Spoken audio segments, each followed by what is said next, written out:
자, 그럼 이어서 꼬리 문제, 5.8번의 꼬리 문제 한번 풀어보도록 하겠습니다.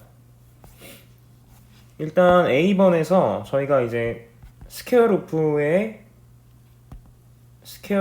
전류가 흐르는 상황에서 가운데에 작용하는 자기장의 크기를 구했습니다.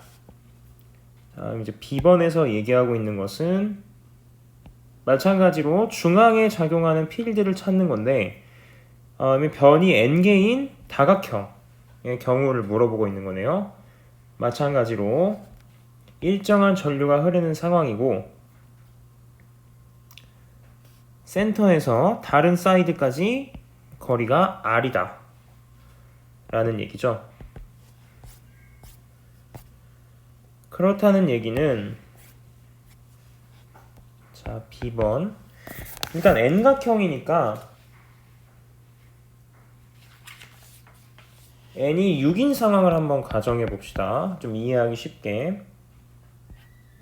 n이 6이란 소리는 이렇게 육각형의 모양을 하고 있다는 거고 중앙에서 사이드까지 거리는 r. 이때 도선에 일정한 전류 i가 이런 식으로 흘러주는 상황인 거죠. 그럼 마찬가지로 전류에 의해서 자기장이 이런 식으로 각각 전류가 이제 이렇게 흐르는 상황에서는 페이지를 뚫고 나오는 방향으로 자기장이 형성이 되겠네요. n이 6인 경우, 육각형인 경우에는 지금 이러한 상황이 되겠습니다. 그럼 앞에서 A번에서 풀었던 문제는 n이 4인 경우였죠. 스퀘어루프니까. 그때는 한 변에 흐르는 전류에 의해 중앙에 작용하는 자기장을 고려했을 때 세타 2, 세타 1 이때 세타 1과 세타 2는 뭐 절대값으로 따지면 4분의 파이였죠. n이 4일 때 4분의 파이가 되기 때문에 n인 경우에는 세타 1과 세타 2가 n분의 파이로 바뀔 겁니다. 그러니까 n이 6인 경우에는 이런 식으로 있을 때 중앙이 있고 각각 한 도선에만 저희가 이제 한쪽 도선에서 중앙에 미치는 자기장을 계산해 준 다음에 각 변의 개수를 곱해주면 됐었죠. 이쪽이 세타 1, 세타 2가 될 때 얘는 각각 6분의 파이가 된다는 얘기죠. 앞에서 계산했던 B, 자기장 B는 이게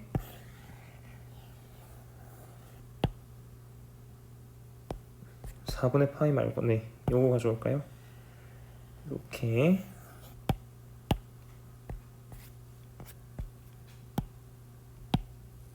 B는 다음과 같은 식을 가지게 되고 세타 1과 세타 2가 각각 n분의 파이가 되기 때문에 4파이 라지 r분의 mu 제로 i 사인 n분의 파이 빼기 사인 n분의 파인데 얘는 마이너스가 되겠죠. 사인은 마이너스일 때는 각이 마이너스인 경우에는 앞으로 빠지기 때문에 플러스로 바뀌게 되고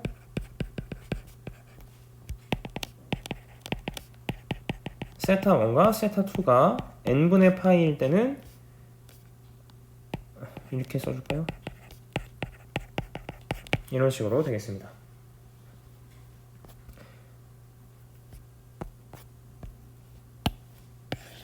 한 줄만 더 쓰면 되니까 올려서 그럼 n각형인 따라서 n각형인 경우에는 자기장이 이러한 자기장이 총 n개 존재하는 거니까 4파이 라지 r n mu 제로 i 2 사인 n분의 파이가 돼서 2파이 r분의 n 뮤 제로 i 사인 n분의 파이, 이 값이 n각형에 해당하는 루프의 중앙에 작용하는 자기장의 크기가 되겠습니다.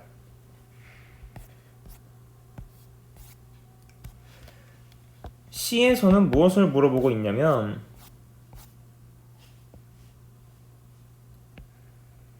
저희가 구한 공식이 서큘러 루프로 이제 써지는지, 어떤 경우에 n이 무한으로 가는 경우에, 각이 무한으로, 그러니까 n각형이 되는데 그 각이 점점 많아지면 n분의 파이는 뭐 0으로 되겠죠. 그럼 이 경우는 1이 되기 때문에 저희가 구한 이 b는 어딨나요? n각형의 경우, 네, 이 4파이 r 뮤 제로 i 이렇게 써주죠. 2파이 r n 뮤 제로 i 사인 n분의 파이가 n이 무한으로 갈 때 서큘러 루프에 작용하는, 서큘러 루프의 중앙에 작용하는 자기장의 크기와 동일한 형태를 갖는지를 체크하는 거죠. n이 무한으로 가면 세타는 0으로 줄어들게 되고, 아주 작은 세타의 경우에는, 값이 아주 작은 세타의 경우에는 사인 세타 값을 세타로 근사할 수 있다는 것을 저희는 알고 있습니다. 진자 운동에서도 쓰던 얘기죠.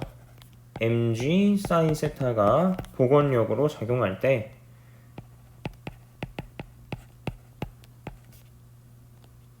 얘가 마이너스 mg 사인 세타다. 이때 사인 세타 값이 아주 작다고 가정해서 이렇게 해가지고 저희가 세타 t에 대한 조화 운동에 대한 미분 방정식을 풀었었죠.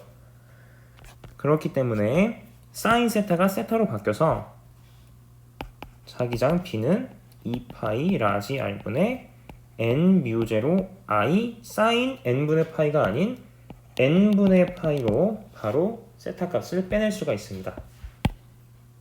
그러면 n 약분되고 파이 나눠져서 b는 2r분의 뮤 제로 i 값을 갖게 되고, 이 값은 서큘러 루프일 때 중앙에 작용하는 자기장의 크기와 같죠. 그래서 C 값을 체크했습니다. 네, 이렇게 5.8번 문제 한번 풀어봤습니다. 다음은 앞으로 돌아가서 16번 문제 한번 풀어보겠습니다.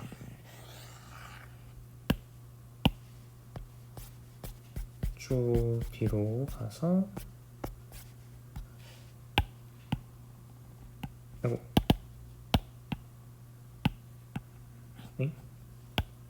지워주고,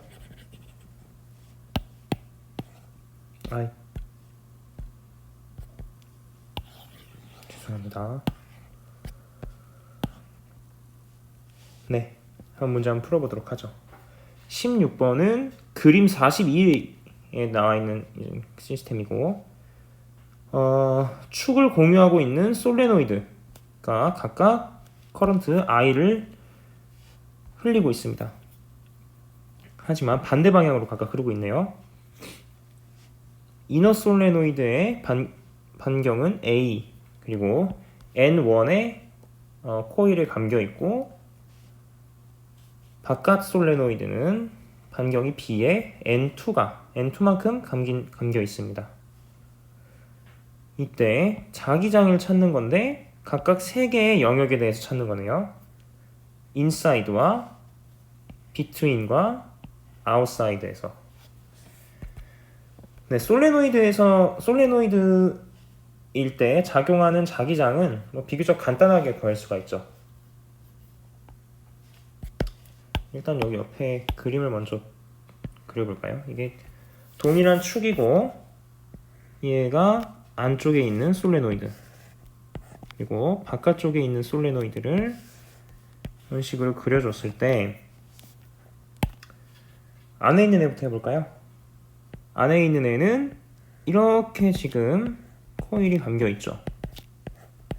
그러면 오른손으로 저희가 이제 네 손가락으로 전류의 방향을 감아줄 때 엄지의 방향이 N극이 되죠. 그래서 이쪽이 N극, 이쪽이 S극을 띠게 됩니다. 그렇게 되면 자기장의 방향은 이렇게, 잘 안 보이네요. 그냥 파란색으로 쓰겠습니다. 이렇게 자기장의 방향은 작은 솔레노이드의 안쪽의 경우 흐리게 되고, 솔레노이드 외부에는 자기장이 작용하지 않죠. 그리고 바깥쪽 솔레노이드는 전류의 방향이 반대로 감겨 있고, 그렇기 때문에 N극이 이쪽, S극이 이쪽. 그럼 자기장의 방향은 안쪽 솔레노이드와 반대로 작용하죠. 이쪽 방향을 플러스 Z 방향으로 잡고 문제를 풀겠습니다. 자, 그러면은 구해야 하는 영역 첫 번째, 인사이드 이너 솔레노이드. 이너 솔레노이드의 인사이드 부분. 이쪽에는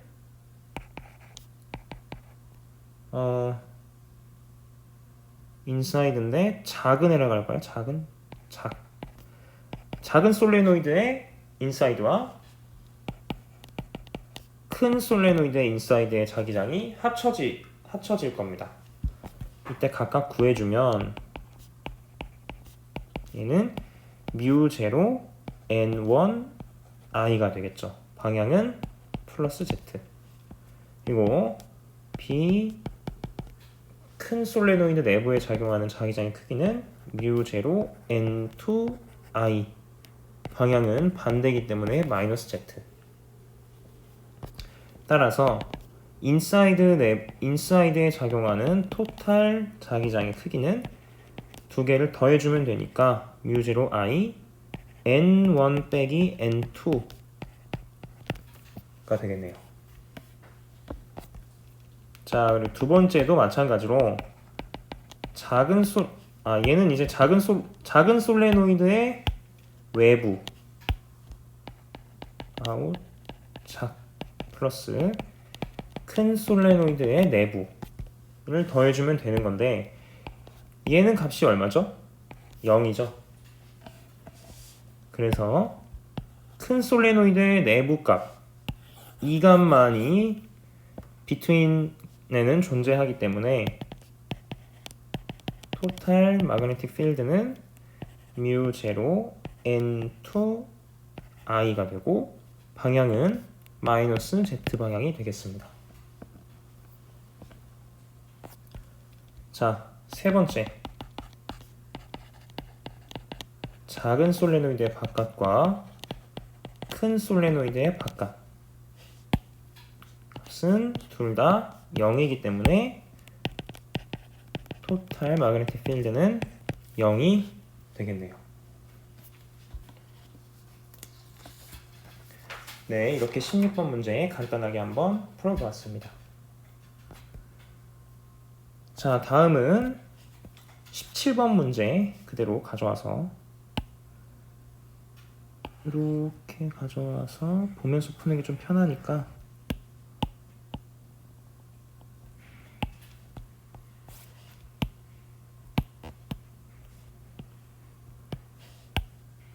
다 지워주겠습니다. 자, 17번 문제는 피겨 43을 보고 푸는 문제네요. 큰 평행판 축전기가 균일한 서피스 차지 시그마로 대전되어 있고, 위의 판은 플러스 시그마, 밑에는 마이너스 시그마로 대전되어 있네요. 근데 이게 컨스탄트한 스피드로 V로 움직이고 있습니다. 잘 아시겠지만 대전되어 있는 물체가 움직이면 얘를 전류로 생각할 수가 있겠죠. 어떤 뭐 전류 밀도 K라던가. 자, 근데 그때 A번 문제, 얘도 꼬리 문제가 3개가 있네요. 마그네틱 필드를 찾아라. between 플레이트에서. 그리고 위와 아래도 찾아라. 네, 그럼 이제 그림을 좀 쉽게 그려서 이렇게 옆에서 바라본 모습을 그려놓겠습니다. 얘가 이제 V로 움직이고 있는 거고요.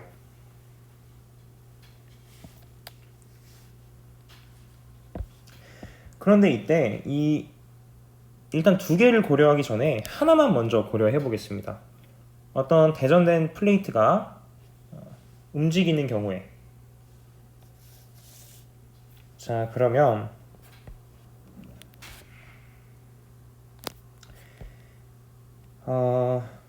이 그리피스 전자기학이 좀 어려운 책을 좀 보고 공부하기가 어려운 이유가, 우선 전자기학이 좀 수학적으로 많이 좀 복잡하고 그런 점도 있지만, 이 그리피스 책이 보다 보면 뭐 앞에 어디서 설명했다, 그러고 와서 이제 그 식을 그대로 가져오고 그 개념을 그대로 가져오는 경우가 좀 많죠. 그래서 조금 공부하는데 애로사항이 좀 있었던 기억이 납니다.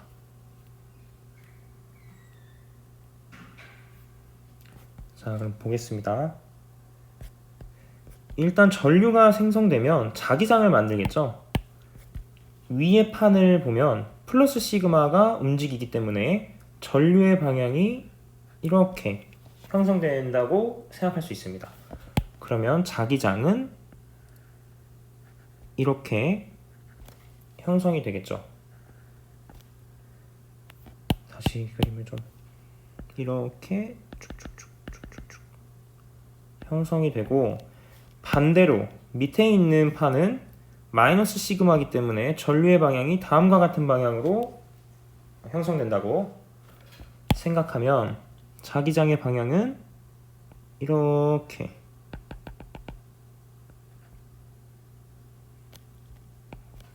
되겠죠.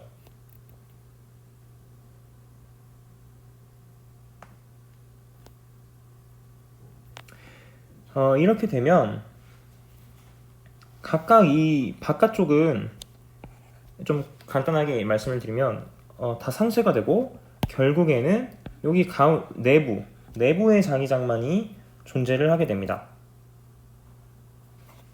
방향은 들어가는 방향으로 지금 형성이 되죠.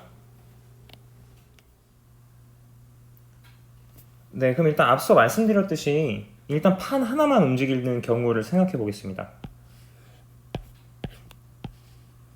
이렇게 XY 플레인에 대전된 판이 있을 때, 뭐 이 판에 뭐 전류가 흐른다고 생각을 해보죠. KX 방향으로 전류 밀도 XYZ X로 이제 움직이는데, 이때 자기장은 이 관계식을 써서 구할 수가 있습니다. 이 적분하는 적분 구간 내에 존재하는 전류의 양을 따라서 자기장을 찾을 수가 있는데요. 이때 이 자기장은 위아래로 모두 존재하기 때문에 이렇게 적분을 이제 저희가 ZY 플레인에 대해서 이런 식으로 잡을 수가 있죠. 그래서 얘를 BL로 쓰는 것이 아니라 EBL로 고려를 해줘야 됩니다. 이게 μ0 KL이 되겠죠. 위아래의 자기장을 모두 고려해줘야 되기 때문에, 따라서 한쪽, 위쪽이나 아래쪽의 자기장만을 구해야 된다. 그러면은 각각 절반씩 나눠주셔야 됩니다. 그래서 2분의 μ0 KY, 얘는 뭐 플러스로 대전돼서 이 방향으로 움직인다고 하면 자기장이 이런 식으로 생성이 될 테니까 Y 방향으로 흐르는 건 Z가 밑에 있는 경우, 반대로 μ0 K 마이너스 Y, Z가 양수인 경우가 되겠죠.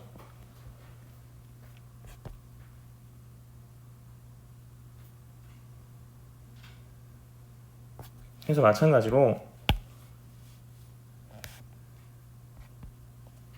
죄송해요. 제가 이거 자기장 방향을 잘못 표시했네요. 이게 선으로 이렇게 그려놔서 도선처럼 보이니까 이렇게 있을 때 자기장이 각각 위아래는 상쇄가 되고 위쪽 플레이트에 의한 자기장 방향, 그리고 아래쪽 플레이트에 의한 자기장 방향만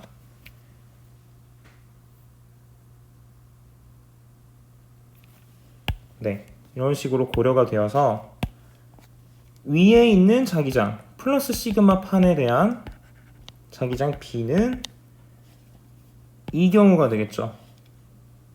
2분의 μ0 K Y고 마이너스 시그마로 대전된 판에 의한 자기장은 마이너스 2분의 μ0 K Y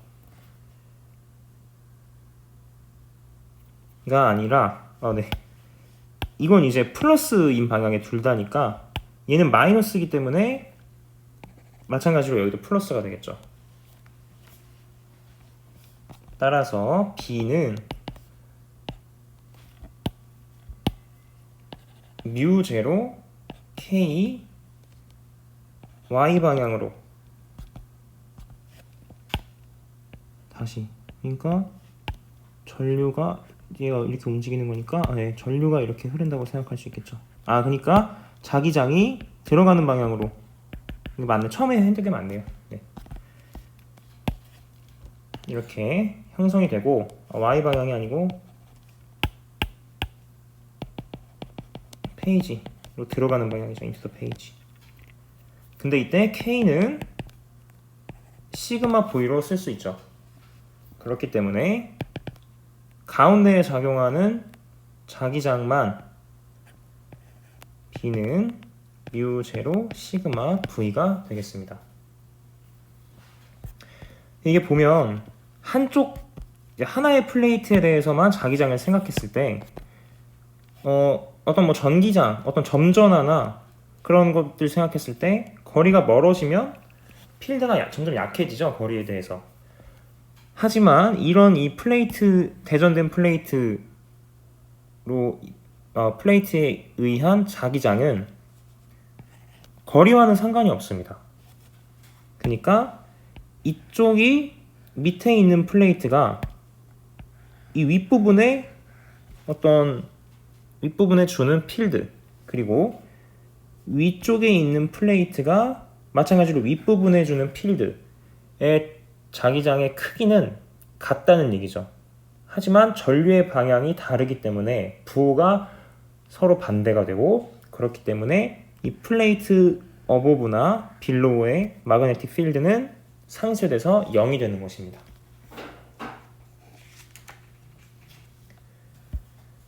마찬가지로 꼬리 문제 조금 쉬었다가 다음 강의에서 진행하겠습니다.